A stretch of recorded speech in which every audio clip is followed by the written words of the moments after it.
So the forum today is about the making of progressive foreign policy. And what's strange about that is how very recently, that has become a major topic within the left progressive community.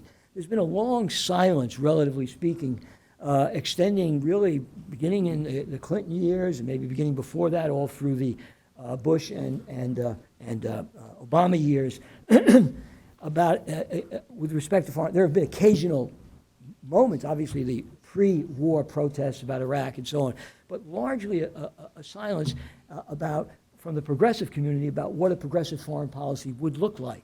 And that's a mystery, which I won't try to solve here, but it does suggest that, which I think is germane to what we're doing here today, is that you can't have a progressive foreign policy without a progressive movement.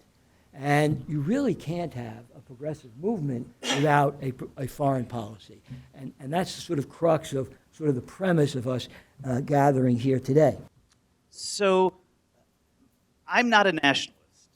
And what that means is I'm deeply suspicious of the idea that there's such a thing as a national interest, or that conceiving of it and organizing politics around it is a fruitful avenue for left social movements and initiatives.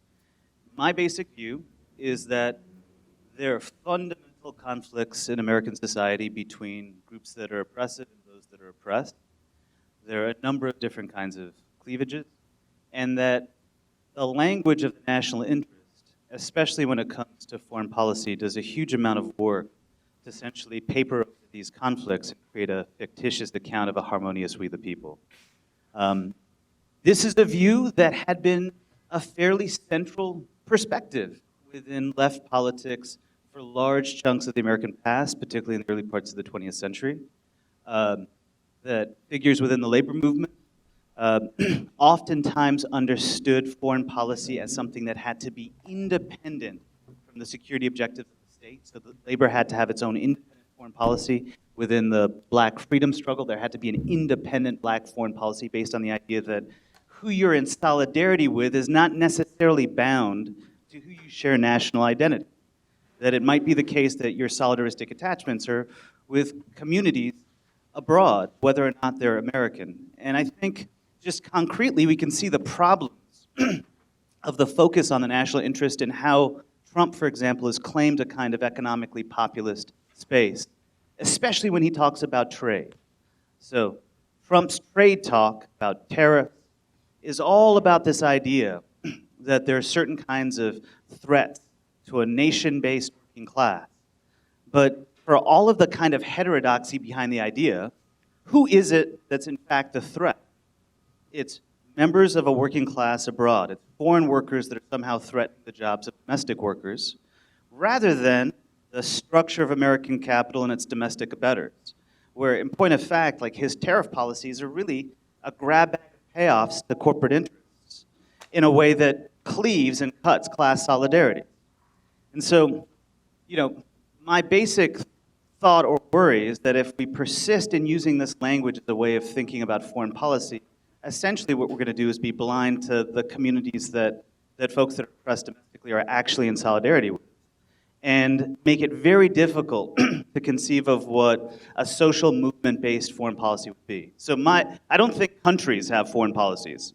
I think labor has a kind of foreign policy that would link it to other communities that it's activity with abroad. And to the extent that you're thinking about the state, then the politics should be, well, how is it that you constrain and control the state so that it engages in a global politics of mutual self-restraint and actually facilitates the objectives of communities domestically? So I wanted to thank the organizers as well, especially Paula and Steve. My ulterior motive for being here is to make sure that Aziz writes more for the nation.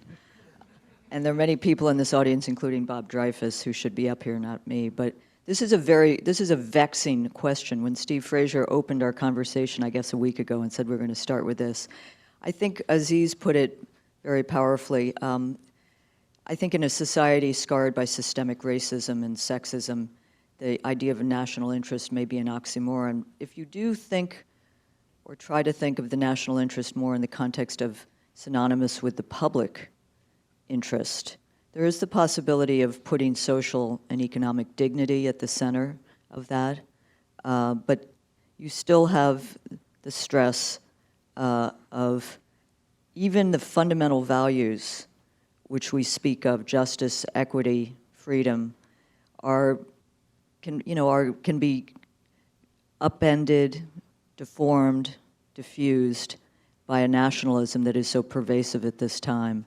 I guess I would say, at the risk of being heretical in a left-wing forum this morning, the four freedoms have a tortured history in some ways, but there is something to freedom from fear, freedom from want, freedom of speech, freedom of worship, that speaks to an animating part of the less nationalist American history. And I would say, picking up on what Aziz spoke of, one thing that has been a through line in the nation's history, truly a through line, is that you cannot have democracy or sustain freedom at home in the global context if it's shaped, a global context shaped by militarism, racism, corporate power.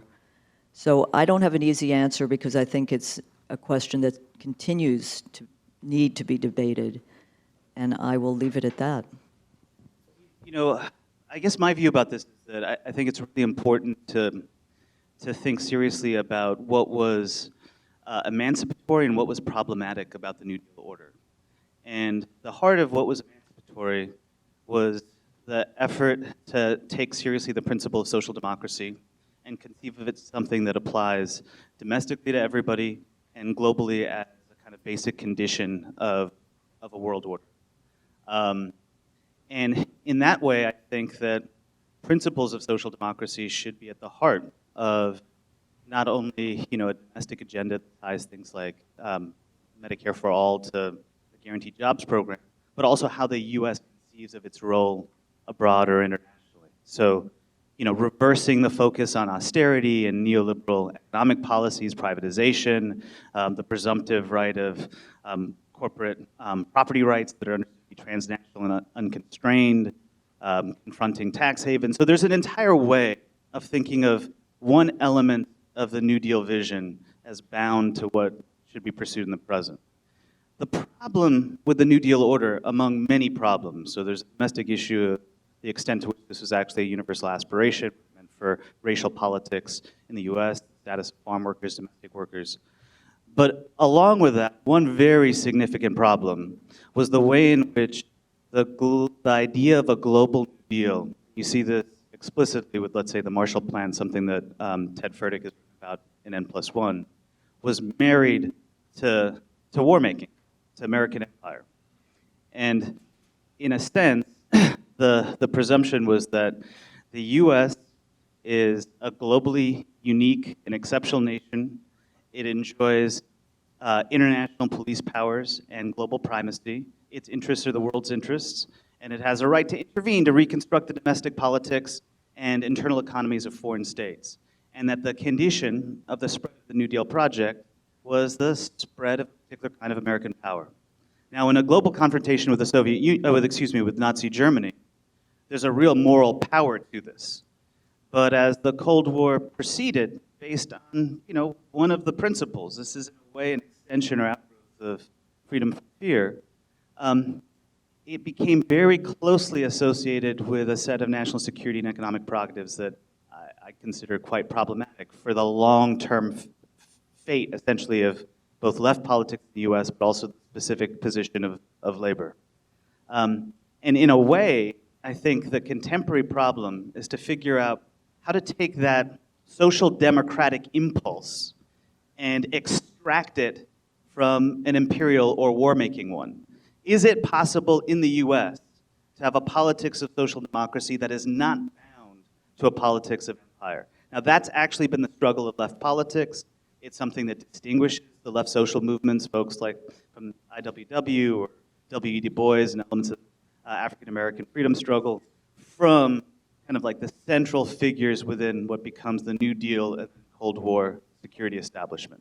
And so that's kind of the tension that we have to struggle with right now. And I'd say that, this will be the last thing I'll note, that labor itself and especially the traditional labor movement has had its own kind of problematic space within this story. That if you look at the AFL-CIO, Walter Reuther in the 40s and 50s, the traditional labor movement made a pact with the security state based on just this division, which is a commitment to the security objectives abroad, a defense of social democracy at home. And some of this had a kind of ethical power. I mean, the power came from the thought that, well, you know, the US faces these existential enemies and that these are authoritarian regimes. But the long-term consequence, I think, of this pact, both pragmatic and ethical, was that it really undermined the foundations of what would be various kinds of cross-national solidarities, as well as the policies themselves when you unleash a kind of militaristic capital.